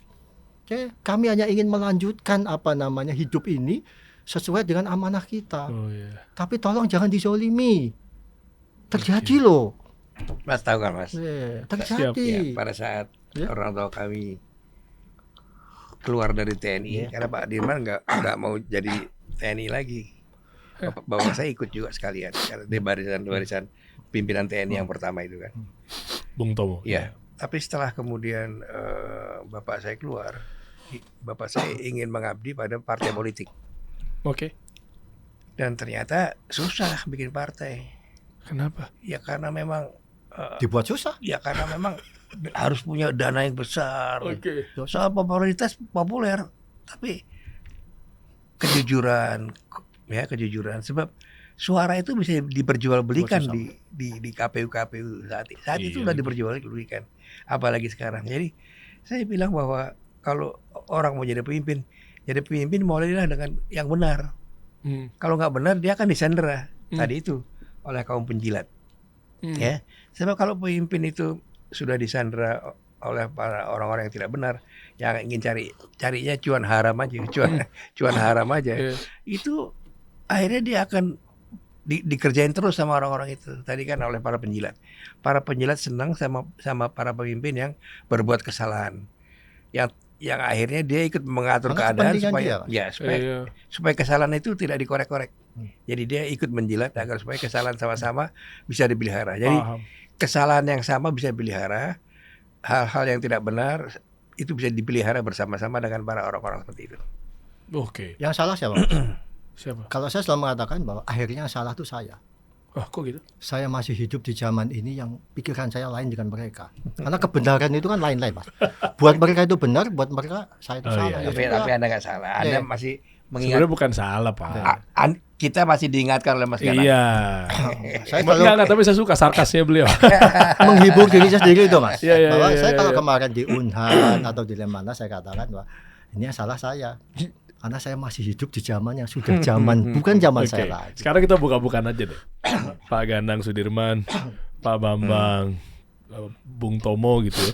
Sebenarnya pemerintah kita saat ini sudah ada komunikasi nggak kepada keluarga-keluarga pahlawan? Kita konkret aja lah langsung. Mas Bambang dulu. Ayo Ya. coba buka-bukaan. Oke. Sebut aja langsung Pak Prabowo. Ayo boleh. Dan lewat sekitarannya. Pedi, dan seterusnya lah. Saya tanya Pak Prabowo deh, dia tahu saya. Dan Iya. dia berapa kali ngajak saya. Saya kalau diajak orang itu harus saya tanyakan idenya apa, ide besarnya apa. Oke. Apa ide besarnya, apa yang mau dilakukan. Itu siapapun yang ngajak saya demikian. Terhadap Pak Wiranto juga begitu, terhadap semuanya pemimpin. Terhadap Amin Rais juga begitu. Saya tanya mereka. Tapi kalau ide besarnya tidak jelas, saya lebih baik sama kayak Mas Ganang. Saya lebih baik tidak ikut aja lah. Tapi saya selalu dukung siapapun yang memang ingin jadi pemimpin yang bersih. Saya selalu mendukung siapapun yang ingin jadi pemimpin yang bersih. Pada saat sekarang ini Prabowo bicara soal kebersihan, ingin korupsi sampai di Antartika, saya dukung. Oke. Tapi saya ingin itu diwujudkan dengan aturan-aturan anti korupsi yang jelas. Nggak cuma dibongkar. Ya, tidak cuma dipropagandakan. Oke. Tidak cuma dipropagandakan, tapi buatlah aturan hukum yang jelas. Misalnya larang rangkap jabatan antara penguasa dan pengusaha yang karbitan. Itu biang korupsi itu pengusaha karbitan. Ya, jadi penguasa eksekutif, tapi punya orang-orang jadi pengusaha karbitan ditaruh di situ sebagai komisaris. Itu tempatnya korupsi. Tanya aja sama orang semuanya. Kalau gaji segitu dia nggak cukup, pasti mereka akan cari tambahan. Kemudian kembalikan KPK pada undang-undang yang lama. Jangan pakai undang-undang yang sudah dimutilasi itu. Memang sekarang apa perubahan yang sangat signifikan ya? Bahwa KPK itu adalah bagian dari birokrasi. Nggak bisa dong, KPK itu harus independen. Itu yang dikatakan oleh teman-teman yang ke MK minta supaya itu dikembalikan lagi. Itu yang diminta itu. Karena KPK sekarang ini tidak bisa independen lagi. Kita lihat semakin susah orang diadili di KPK, itu menunjukkan semakin kuat ada orang di belakangnya. Semakin susah orang diadili, maka semakin kelihatan siapa orang kuat di belakangnya. Dan kita tahu siapa orang kuat yang melindungi orang-orang itu. Jadi buat dong undang-undang pencabutan harta koruptor. Ya, orang dimiskinkan. Iya, dimiskinkan. Buat itu, apa susahnya? Padahal kalau ada undang-undang seperti itu, siapapun pasti setuju. Tanya aja Panglima TNI, setuju nggak dalam hati kamu? Pasti setuju. Kapolri pasti setuju. Kejaksaan Agung semua pasti setuju. Nggak mungkin nggak setuju kalau dimiskinkan. Kecuali orang-orang yang memang tidak mau miskin karena memang dikorupsi. Itu yang terjadi. Nah, asal itu, ini pokok-pokok pikiran seperti ini harus didengar oleh Prabowo. Bahwa harus ada kemauan menjalankan undang-undang seperti ini. Oke. Kalau tidak hasilnya akan sama aja. Dan kita terus terang aja, saya dukung Prabowo setelah dia jadi presiden dengan harapan. Tapi kalau harapannya tidak kelihatan nyata, tidak terwujud, ya. Oke. Kita tunggu berarti ini ya. Ya. Nah, kalau dari Pak Gandang tadi Pak Bambang sudah deklarasikan, saya dukung Prabowo gitu. Kalau dari Pak Gandang kemarin, maaf agak sedikit politisasi. Nggak apa-apa. Ya. 2014 Mas, ya. Ayahanda saya sebelum meninggal 2 tahun kemudian memanggil kami semua. Itu di berita ada semua Mas. Ya. Beliau memanggil kita semua anak keturunannya ya, untuk mendukung Pak Prabowo mencalonkan presiden. Ketika saya tanyakan, kenapa dukung Pak Prabowo? Beliau jawabannya cuma simpel, orang tua ini. Negeri ini harus dipimpin orang TNI. Itu kan cuma simpel. Kemudian mengajak seluruh anaknya ini bertemu Pak Prabowo di Hambalang. Bertemu loh Mas. Kemudian beliau menyerahkan satu-satu buku punya dia tentang Sudirman itu kepada Pak Prabowo. Di beritanya ada kok. Merangkul Pak Prabowo Junior ya, mengatakan kalau nanti menjadi presiden, jadilah seperti Sudirman ya. Pesannya cuma itu, setelah itu terus kami pulang. Nah, setelah itu kemudian pemilu, pilpres. Kita semua tahu beliau kalah. Kalah di perhitungan. Ayahanda ini nggak percaya nek kalah Mas. Marah besar dan stres. Ya, sakit-sakitan sampai akhirnya 2016 meninggal dunia. Tapi sebelum meninggal nanti manggil kami anak-anaknya, tolong lanjutkan ya. Sepanjang masih ada TNI, tetap milih TNI. Ya.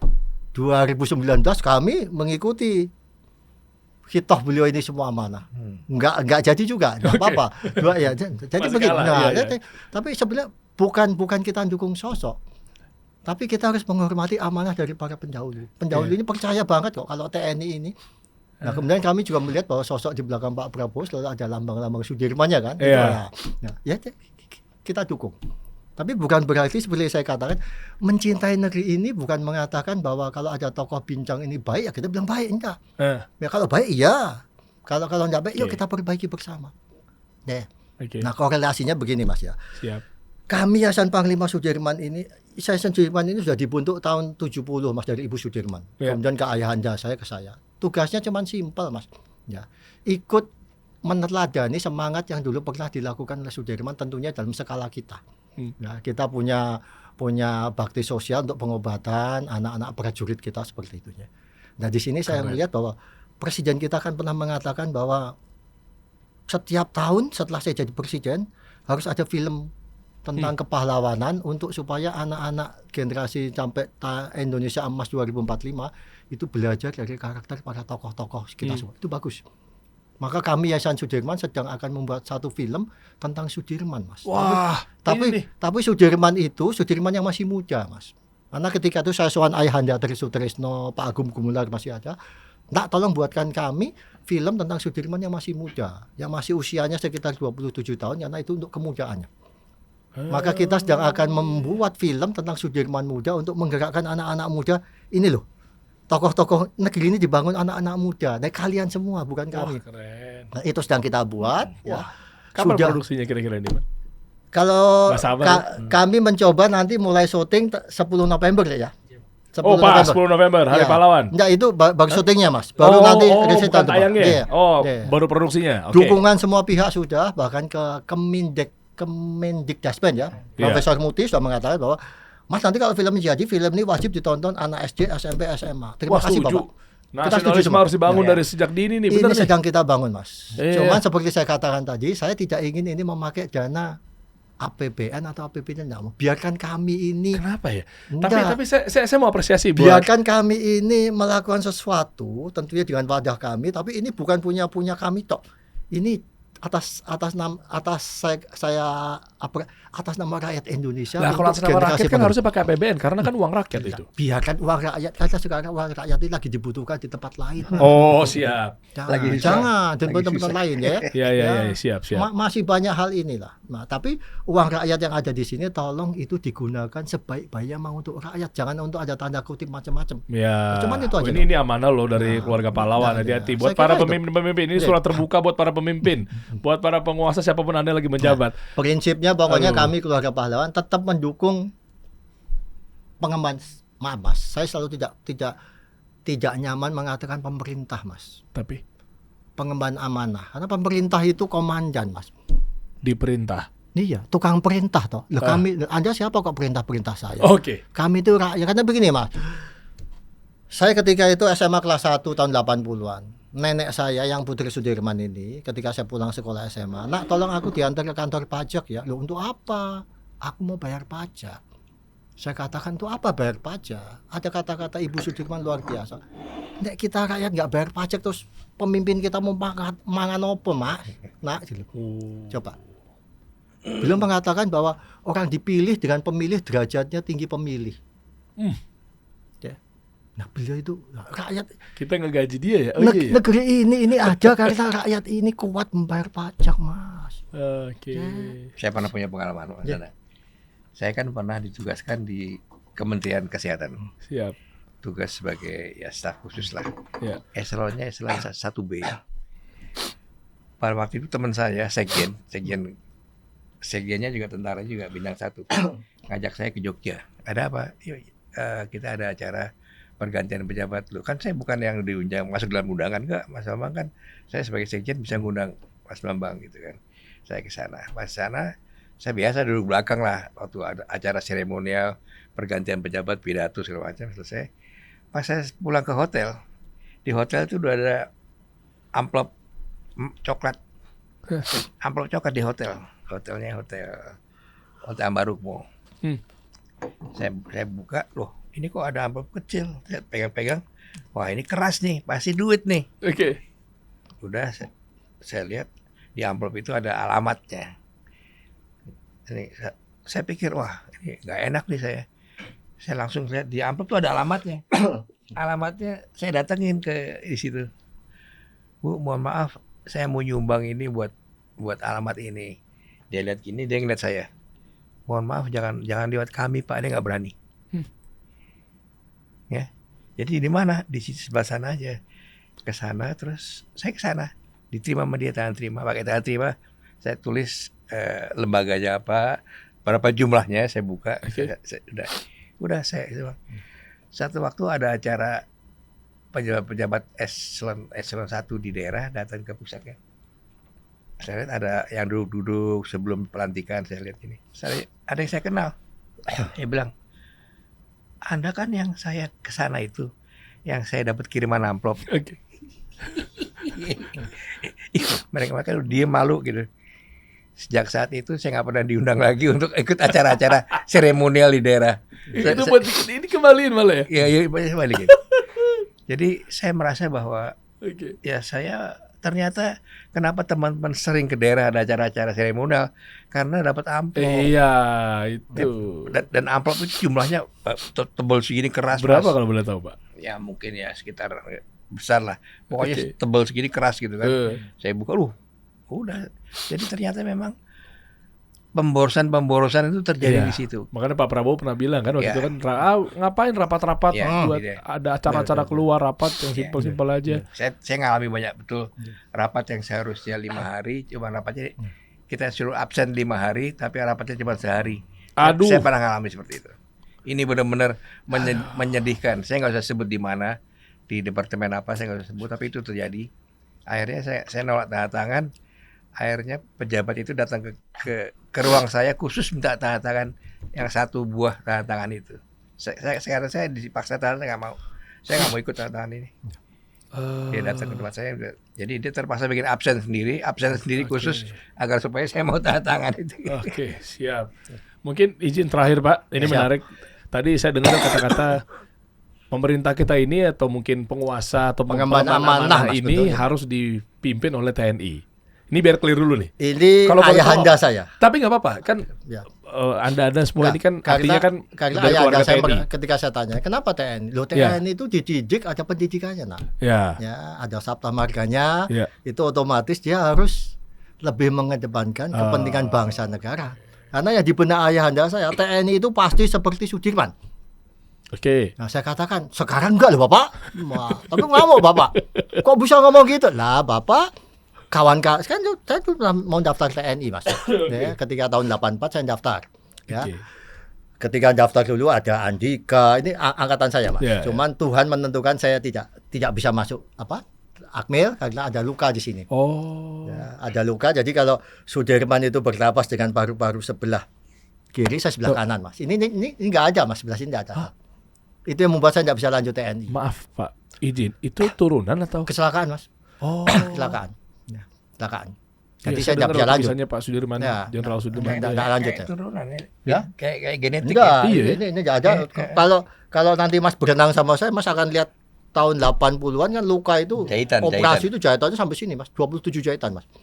Masih. Ya. Tapi mungkin Tuhan menentukan saya tidak boleh masuk TNI karena ya Sudirman saya ada di sini. Wah, keren. Rusak nanti TNI zaman ini nanti. Karena saya katakan tadi Mas ya, satu tempat ada eranya. Maka ketika saya sering diskusi sama Mas Bambang kok bahwa TNI itu kan TNI dulu Mas ya. TNI sekarang lain karena saya tidak bisa nyalahkan, tapi mungkin masa ini TNI-nya memang harus seperti ini. Ya kan? Coba. Kan seperti itu Mas.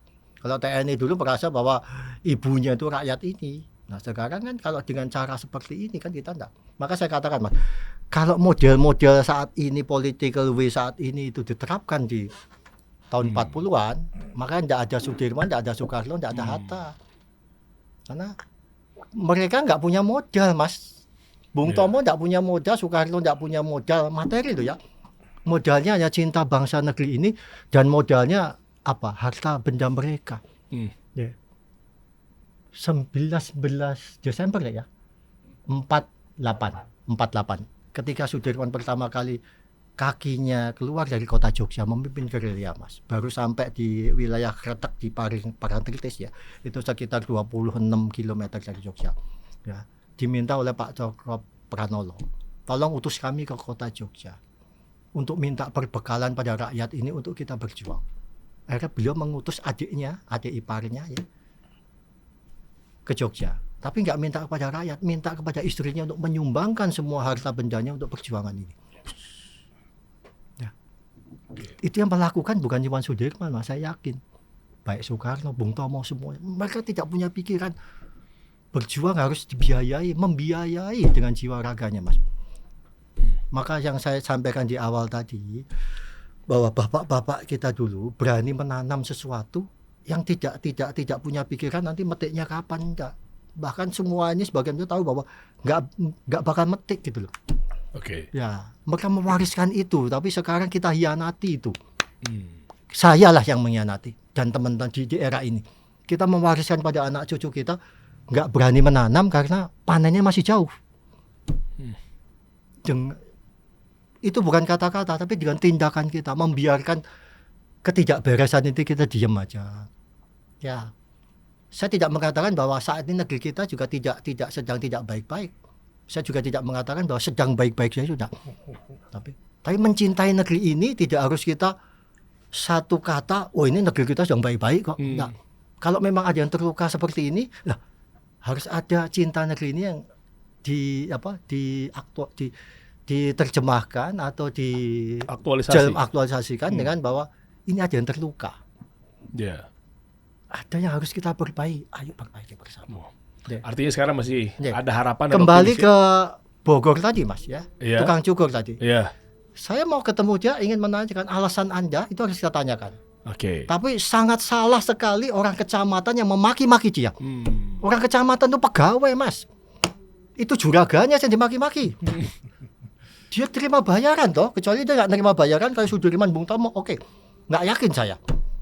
Kok maki-maki? Nah, ya, caranya juga salah. pejabat nggak boleh memaki-maki rakyatnya, Mas. Dimanapun nggak boleh. Nah, aku sedang maki-maki tak suai lambene, nggak peduli, Mas. Benar, tak tampar. Kalau saya lo ya, ya, nggak ada hukum yang membuat majikan itu marah kepada bawahnya yang menegur, nggak ada, Mas. Oke. Ya. Saya kira itu ya, Mas. Mungkin caranya seperti itu juga sih ya, maksa-maksa. Hidup gitu. di negeri ini harus punya harga diri, Mas. Bukan cuma mengikuti apalah penjilat itu, buat saya derajatnya di bawah meja. Aduh. Siap. Enggak ada peduli aku, Mas, penjilat, karena penjilat itu merusak negeri ini. Iya memang sih. Merusak negeri ini, Mas. Nah, saya tidak sepakat penghujat, ya.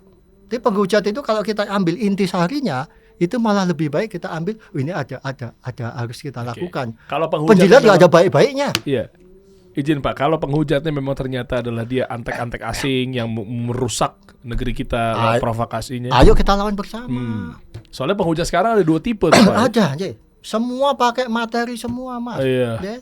Mas usia 7 tahun, saya baru mengenal yang namanya Pancasila usia 7 tahun, Mas. Oke. Ketika itu begitu dengar Pancasila, saya pulang ke rumah, ketemu Ibu Sudirman, nenek saya. Saya tanya, Eyang Putri, tadi saya mendengar kata Pancasila. Pancasila itu apa sih? Nah, beliau termenung sejenak, membuka dompetnya, kemudian mengambil satu lembar kertas yang dulu 2,5 Rp1, ya, diserahkan ke saya. Nak, kasihkan orang di depan itu ada orang minta-minta tuh, dikasihkan. Nah, saya lari, saya kasihkan, saya balik lagi. Sampun itu sudah, Yang Putri. Beliau menjawab simpel, nak itu Pancasila. Nah, ketika itu saya penerjemahan, Pancasila itu berarti memberikan uang pada orang itu. Cuman itu tok.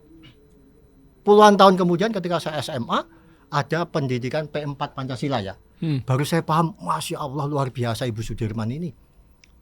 Dengan saya memberikan itu sila 1 dapat, sila 2 dapat, sila 3 dapat, 4 dapat, 5 dapat. Coba, Mas. Ya. Beliau tidak menceritakan saya Pancasila itu ini butir substantif gitu ya. Tindakan, Mas. Itu yang sampai saat ini usia saya udah 61 tahun ingat terus. Maka ketika cucu saya tanya Pancasila itu apa, Yang Kakung? Pancasila itu kalau kamu melihat teman kamu nangis masih belum dapat makanan, kamu kasih makanan kamu. Saya yakin ini 60 tahun lagi kalau cucu saya ini masih ada, saya udah tidak ada, itu ingat jadinya. Tindakan, Mas. Nah, apa sekarang Pancasila itu masih ada di tindakan cari? Sudah tidak ada. Pancasila itu sudah menjadi legenda bagi kita semua, ditaruh di tembok. Emang ketuhanan masih ada? Enggak, Mas. Kita jangan bilang sama sekali ada, Pak. Ada, Mas. Cuman sekarang ya ada seorang kiai sambil merokok bilang, itu jangan rokok ya. atau dia kenyang tapi lingkungannya masih orang minta makan. Itu apa? Ketuhanan Yang Maha Esa, Mas. Ya? Iya. Sehebat apapun dia. Sampai satu lagi, Mas, ya. Silakan, Pak. Kenapa saya katakan ini 17 Agustus kita bukan, saya tidak menghalangi sukacita. Kenapa menginginkan cipta? Kami dididik dari kecil begitu, Pak. Saya masih ingat hari-hari ketika itu ulang tahun kami semua, ulang tahun saya lah, itu hari terindah di setiap tahun karena kita dapat hadiah. Pasti di tahun 70-80 itu ya. Ya. Tapi saya masih ingat ketika tahun 75 usia saya 10 tahun ya.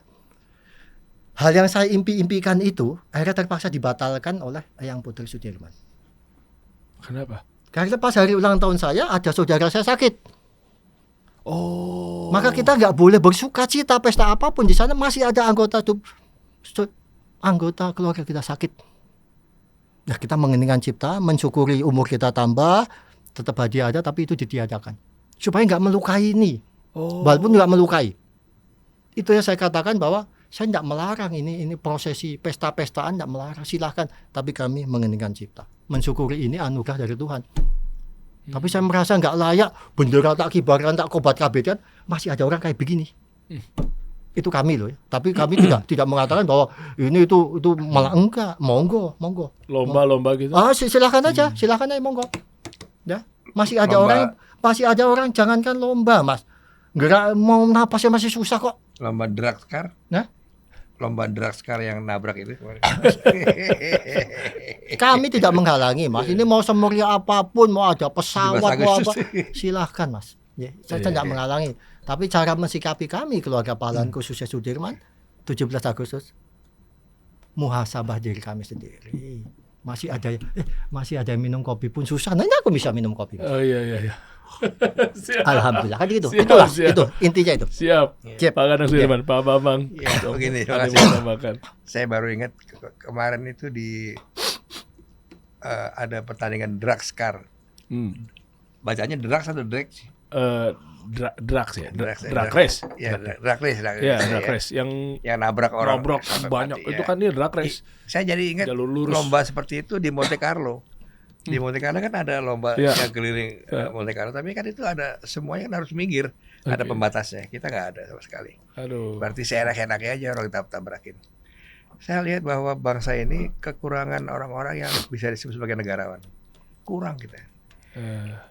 Negarawan itu orang-orang yang berpikir tentang bagaimana menyejahterakan rakyat dengan keadilan untuk negaranya. Kita nggak ada, kita kurang itu negarawan. Jadi kita sudah jarang dengar negarawan. Coba kita kalau ngomong sama Prabowo Subianto atau sama orang-orang itu, ada nggak bicara soal negarawan? Nggak ada. Karena negarawan itu adalah orang-orang yang hanya memikirkan soal negara lebih kuat daripada memikirkan hal-hal lain. Nah, negarawan kita seharusnya berasal dari mana? Tadi itu kita bisa membaca pembukaan Undang-Undang Dasar 45. Semua lengkap situ, Mas. Bahwa terbentuknya negara Republik Indonesia yang berkedaulatan rakyat berdasarkan Pancasila. Ya. Itu artinya negarawan itu bicara soal kedaulatan rakyat, bukan tentang dirinya sendiri. Ya, tentang dirinya sendiri boleh, tapi itu semuanya untuk rakyatnya. Tapi kalau udah berpikir kedaulatan rakyat, hanya berpikir soal kemampuan dia ngumpulin uang sebanyak-banyaknya, itu bukan negarawan. Jadi kita ini kehilangan banyak unsur negarawan yang baik. Karena yang baik itu nggak dimunculkan, Mas. Yang baik itu seolah-olah hanya jadi hiasan. Coba kita tanya, yang berani ngomong terbuka apa adanya siapa? Nggak ada. Yang berani ngomong terbuka itu orang-orang yang sudah pensiun. Teman-teman kita yang jadi negarawan itu yang udah pensiun. Yeah. Artinya dia bicara apa adanya. Yang baik itu baik, benar itu benar. Nah, kalau ini tidak bisa kita angkat, ya saya khawatir negara ini hanya sama seperti bangsa Cina yang terpecah belah, ya, bangsa India yang terpecah belah, bangsa orang-orang Kristen yang terpecah belah, orang-orang Islam yang terpecah belah. Karena mereka tidak bicara soal negaranya lagi, hanya bicara soal kepentingan masing-masing orang untuk menjaga agar kekuasaannya tetap satu. Itu yang saya khawatir itu. Mudah-mudahan di 81 umur kita teman-teman Ya. ini kekhawatiran, ya optimisme dan seterusnya masih tetap terjaga sampai akhirnya kita bertemu ke tahun 82 dan seterusnya Ya. gitu kan. Amin. Saya kadang-kadang gini. Iya. Saya umur saya 76 sekarang, Iya. 76. Kadang-kadang saya berpikir, saya tanya sama istri saya, kapan gue mati ya? Kok begitu? Kadang-kadang teman-teman saya banyak yang udah meninggal, Mas Yana. Ya. Teman-teman saya umur 75, 74 banyak yang sudah meninggal. Kapan giliran gue ya? Gitu. Kok gue belum diambil-ambil, gue bilang gitu. Oh, barangkali karena saya belum membaktikan diri saya sepenuhnya buat negara, saya bilang gitu. Masih ada tugasnya. Ya, kita belum membaktikan diri kita sepenuhnya. Saya nanti di lain cerita, dan ketemu kita cerita. Saya udah hidup 2 kali, Mas. Hidup 2 kali. Maksudnya? Ada satu fase yang saya sudah di tempat lain tapi belum boleh masuk ke gerbang itu, disuruh pulang. Maka saya tahu dia belum ada. Maka saya berkatakan, kalau nanti kedua kali saya di tempat itu, tolong jangan ditolak lagi. Tempat apa, Pak? Meninggal. Jangan. Ini masih muda. Enggak itu Masih Mas. muda nih. Saya jadi merinding. Ya. Enggak, Ya. tempat apa sih, mati suri apa sih? Ya ketika itu ini kan Dipanggil. nggak ada, Mas. Ya. Ketika dioperasi nggak ada. Ya kemungkinan ketika dulu pernah ada di berita kok di tahun 80. Cucu Panglima Sudirman ini berpulang. Enggak. Ya. Akhirnya berpulang malah adik saya. Ini kan nggak ada, Mas. Ya. Adiknya berpulang- adiknya- Operasi pertama itu tidak berhasil, operasi kedua berat. Makanya harus diambil kan. Nah ketika itu saya berdoa bahwa ya saya mungkin hampir sama seperti yang Kakung Sudirman. Yang Kakung Sudirman pernah di hari ulang tahunnya 24 Januari itu berdoa, kalau boleh diperkenankan mendekati usia Rasulullah. Tapi Tuhan menentukan kan tidak boleh, karena amanahnya sudah habis, ya sudah.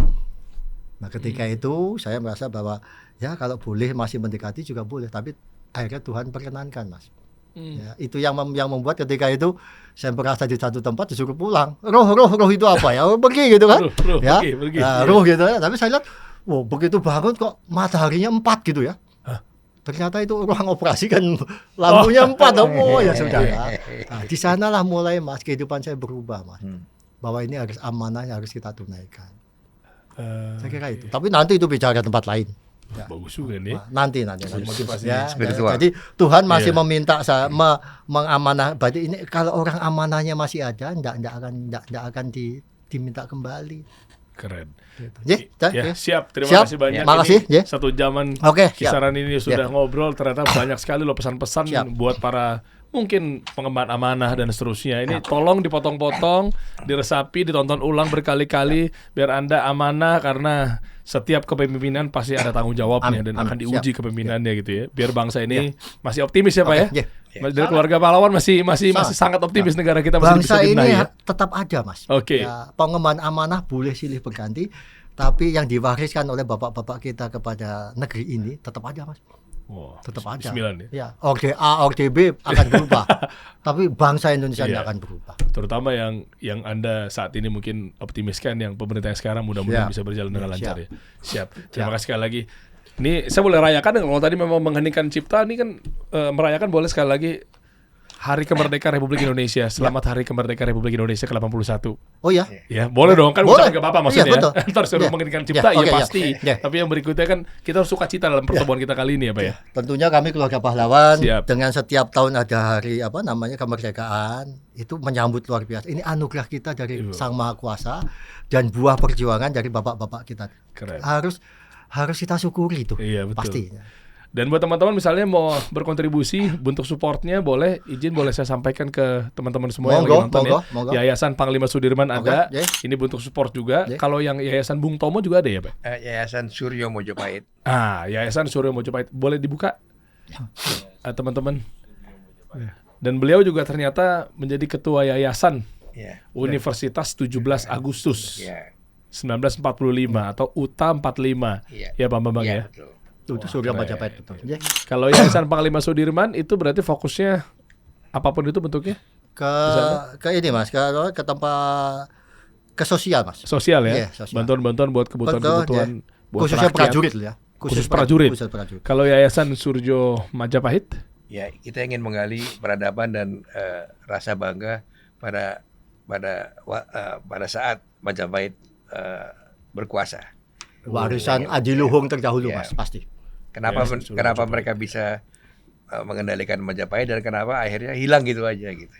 Siap. siap. Ya. Deh. Terima kasih banyak, nanti update lagi Pak ya. Sekali lagi Merdeka. Bismillah. Merdeka. Yoi. kita kasih solusi.